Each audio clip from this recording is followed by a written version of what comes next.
your #1 news team covering the North. The Bahamas Tonight, Northern Edition. Welcome back. The Pine Ridge Educational Center has officially reopened and is giving adults a second chance at completing their high school diploma. Member of Parliament for Pine Ridge, Frederick McAlpine, says they have followed all of the necessary protocols to allow students to return to the classroom. We have redesigned the classrooms by making sure the protocols are in place, the plastic glasses are we also have the sanitation. We're also doing what we can. It's a little bit humid now, but we have to conditionize this area for our students, and so we're very happy for this opportunity. We're thankful for our principals and our teachers and faculty and our students who have returned. Since we were open, the first year we graduated 4. We have additional students who are now making preparations to also complete. Last year was very difficult because we had Dorian and then we had COVID. And so this is almost like last year almost was non-existent. And so we have to now catch up and do what we can to see that our folks can complete this program. He says so far 32 students are enrolled in the program, and although they are unable to accommodate their maximum number of 50 students due to COVID-19, interested persons may still apply. The Minister of Education made it quite clear that if the private schools were ready to go, they were able to go. And so we consider ourselves a private school, but we are also connected to NACOL. So we're connected to the Ministry of Education. So this isn't just a diploma program just to give you a piece of paper. It is a program that is acknowledged by the Ministry of Education. You can contact the school and they'll be able to tell you. There's only about 8 more spaces available.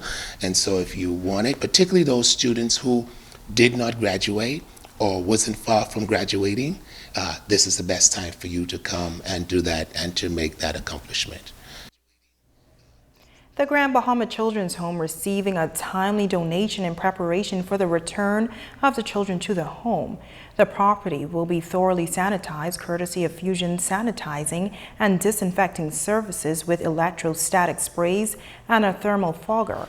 Manager of Fusion Sanitizing says the services that will be rendered will prove to be beneficial for the safety of both the children and staff at the Grand Bahama Children's Home. Sanitize all of these buildings, disinfect them. We have a thermal fogger that we're going to be using to do a mold remediation so that we can make sure that this place is safe from viruses, from pathogens and everything else. And so we just felt that, you know what, there are some people in this community who needs our assistance but may not be able to afford it. And let's be good stewards and donate some of our time, some of our materials, some of our expertise to these people. I was glad to hear Ms. Johnson speak of the donations, and I am pledging today $500 in the name of Fusion Sanitizing and Disinfecting, which we will be giving to the Children's Home. Treasurer of the Children's Home, Jane Haver, who's been a part of the home for the past 40 years, says that this contribution is a major help to the home during this time.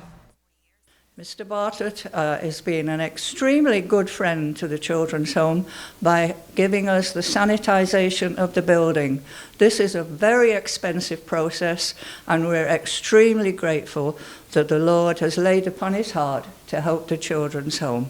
And we cannot thank him enough for this wonderful donation. We've just had our office sanitized, and I know it was expensive. And when Mr. Bartlett offered to do this, we thought, how wonderful. What a marvelous donation, and what a wonderful friend he is to the Children's Home. And our Facebook friend of the day when we return.